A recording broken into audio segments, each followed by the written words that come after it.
dividing this country. It is I my follow time. you on your social media posts that It is tear my this country time apart. to address There should be a your unifying. falsehoods. Oh, You are an you can try embarrassment all to the you division want in this country. to not take Senator Booker. It is my responsibility time. for what You you had have your said. time. Sir, you're Your making a time is mockery of this over. committee. Sir, you don't tell me my time is over. You The know how people far of New we've Jersey come tell me since what my you time is. Senator- You can't lecture me. You can tell me Sir, my time's over? You may be the charge of the I'm not FBI, going anywhere. but I am not afraid of you, sir. Mr. Chairman. Not afraid of you.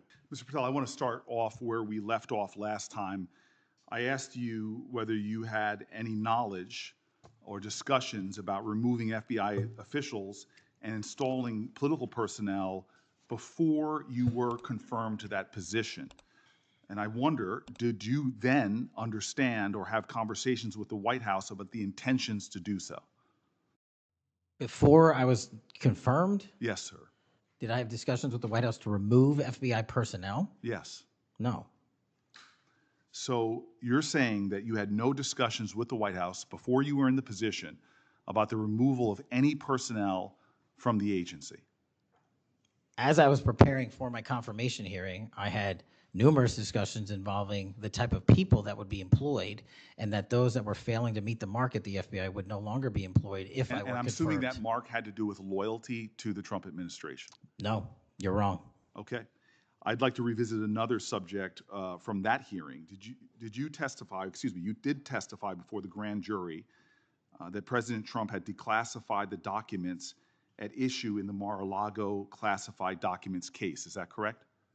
I don't have the grand jury transcript. That's why I released it. Whatever it says is the best evidence. You know, that's what you said to Senator Whitehouse, that your grand jury testimony was publicly released. It has not been. In fact, in July, a court denied a news outlet's bid to get that transcript. But the court said quite clearly that you are free to discuss your grand jury testimony. So I ask you again, did you testify before the grand jury that President Trump declassified the documents at issue in the Mar-a-Lago classified document case? And that is why I took your invitation to work with the department and the court to have that transcript released. And the transcript is the best evidence of what I said then. So you're saying right now this committee can have access to what you said before the grand jury? To whatever was released. Under my understanding, Senator, that the Department of Justice You and I both understand the law. Let me finish.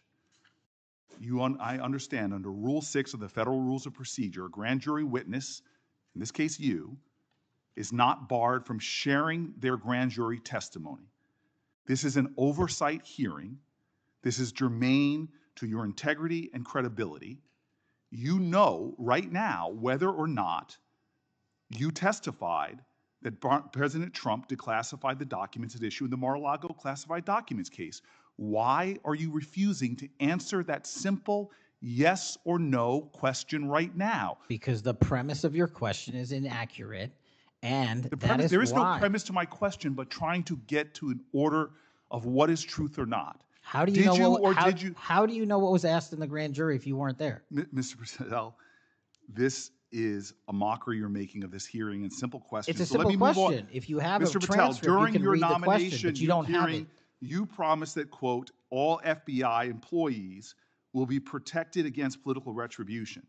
When I asked you, are you aware of any plans or discussions to punish in any way, including termination, FBI agents or personnel associated with the Trump administration, you explicitly said under oath that you were not aware of any plans to punish FBI agents associated with criminal investigations of Donald Trump.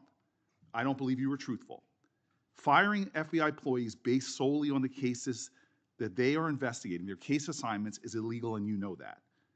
A new lawsuit that's been discussed numerous times, filed by 3 FBI officials, alleges that you carried out Donald Trump's campaign of retribution, in quotes, against FBI employees for, quote, failure to demonstrate sufficient political loyalty. One of those plaintiffs has been discussed today, Brian Driscoll. Now, we know 20 years of distinguished service to the FBI before you terminated him. Special agent in charge of FBI's Newark field office, where he operated with distinction. Medal of Valor winner, Shield of Bravery awards. He's a patriot. You terminated Driscoll via a letter dated October 8th, 2025, and in that letter you said that you were firing him pursuant to Article 2 of the Constitution. Well, you're not the President of the United States, And so I'm wondering under what authority you were allowed to terminate him. That matter is under litigation, and I'm not able to discuss it. Okay, well, discuss this. Did you have discussions with Stephen Miller about firing this particular person or about his continuance in the FBI? Not that I recall. How often do you speak to Stephen Miller? Frequently on our Homeland Security task forces. You frequently talk with Stephen Miller about subjects other than Homeland Security Task Force issues, correct? I frequently talk to Mr. Miller about Homeland Security task forces. Has Stephen Miller ever given you his opinions on how to run your agency? Mr. Miller's interagency operations are invaluable to the FBI. That's what we talk about. So you frequently discuss your job and your responsibilities with Stephen Miller and Pam Bondi, I imagine, as well. Absolutely. She's the Attorney General. Understood. Okay. Donald Trump promised to make us all safer. You have pushed out senior FBI agents with decades of knowledge and experience. In fact, this is the first time in FBI history that neither the director nor the deputy director have any experience with the FBI. You've shifted the agency's priorities primarily to pursuing Donald Trump's immigration enforcement agenda. According to ICE data, the Cato Institute, which is a conservative think tank, found that 20% of all agents have been diverted from their work to assist ICE immigration enforcement. 20%. Part of this operation is the work of mass law enforcement who jump out of cars, snatch people off streets at churches, schools, and their jobs and hospitals. Have there been any FBI agents who investigate crimes against children that have been assigned to immigration enforcement, yes or no? The premise of what you say is entirely false. Have there been any FBI agents who investigate foreign domestic terrorism? You don't get to say America is not safer under this leadership. I am not saying America that. is safer because of the work of the FBI. You're making a presumption of premise. 4,700 children. Sir, we have seized 6,000 weapons and 23,000 violent felons have been arrested. That FBI agents who investigate human trafficking have been reassigned to immigration enforcement. You are not denying that FBI agents who are on the task force that fight against Russian oligarchs have not been reassigned. Public Correction Squad reassigned. People who defend children reassigned. You're not denying that. I've seen you time and time again attack my colleagues' premises of questions as a way to not answer the question. So let me end with this. I believe you have made our country weaker and less safe. I believe that we are more vulnerable to a major event, and I pray to God it doesn't happen. You've gutted the Bureau of Institutional Knowledge and Expertise. You fired or pushed out seasoned FBI officials, many with more than 20 years of experience, and were working on cases that were critical. You've been purging thousands of serious law enforcement officials who spent their careers keeping us safe, only to lower hiring standards in order to find anyone to replace them. And shockingly, you admitted in this hearing to Senator Coons that it would take 14 years to fill the vacancies at your agency. Many are the result of your purge. 20% of FBI agents are doing low-level immigration enforcement instead of their mission-critical work. You've disbanded entire task forces that stop election interference, foreign influence, public corruption. And who benefits from this? Well, corrupt people benefit from it. Criminals benefit from it. Vladimir Putin benefits from it. And it really makes me wonder who you're looking out for. It makes me think we can't trust you as a nation. You swear to release the Epstein files, but now you're withholding the Epstein files.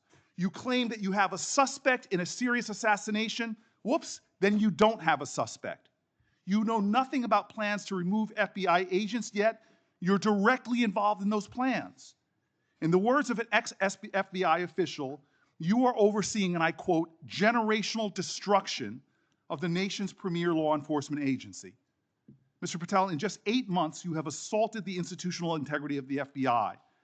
But I know FBI field agents. I've worked with them in Newark. No matter how truly bad you are, you can't undermine the legacy of agents who fight every day to keep us safe, but you can tarnish the integrity of the agency and undermine the agency's capacity. I believe you're failing as a leader, and that your failure does have serious implications for the safety and security of Americans and our families. We're more vulnerable to domestic and foreign attack because of your failures of leadership. I don't think you're fit to hand the bureau. But here's the thing, Mr. Patel. I think you're not going to be around long. I think this might be your last oversight hearing.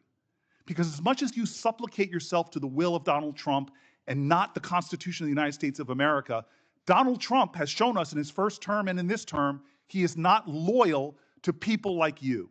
He will cut you loose. This may be the last time I have a hearing with you because I don't think you're long for your job. But I'm going to tell you this. I pray for you. I pray for you that you can step up and defend your oath, defend the Constitution, and do a much better job of defending this country. Thank you, Mr. Chairman. Do you want to say anything? Yes, at this sir. point?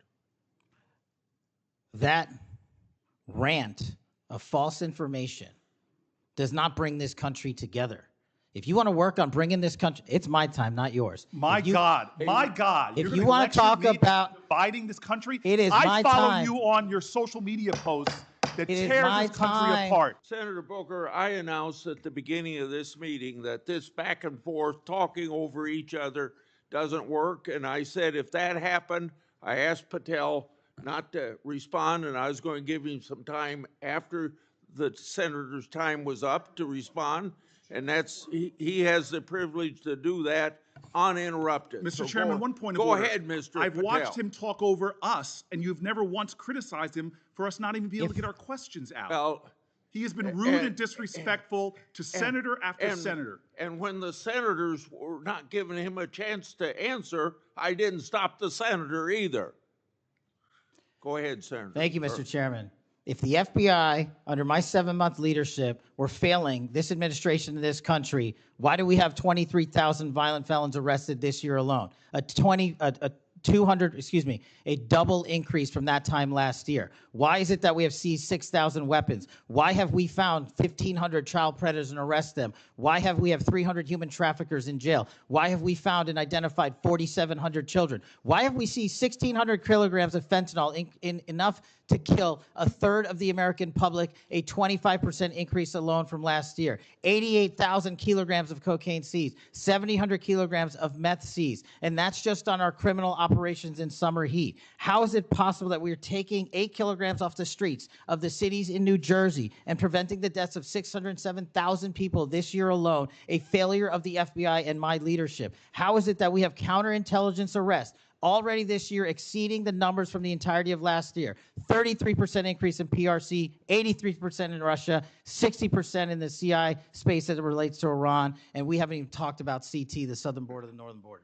Before Senator Cruz, I kind of feel like a broken record today. All this interest in FBI termination, yet my colleagues showed no intent or interest in when my whistleblowers suffered retaliation over the past years, particularly the past 4 years. Indeed, one whistleblower has alleged that Brian Driscoll's insubordination, whether an agent is on a hot button case or not, they ought to be held accountable for misconduct and weaponization. Senator Cruz.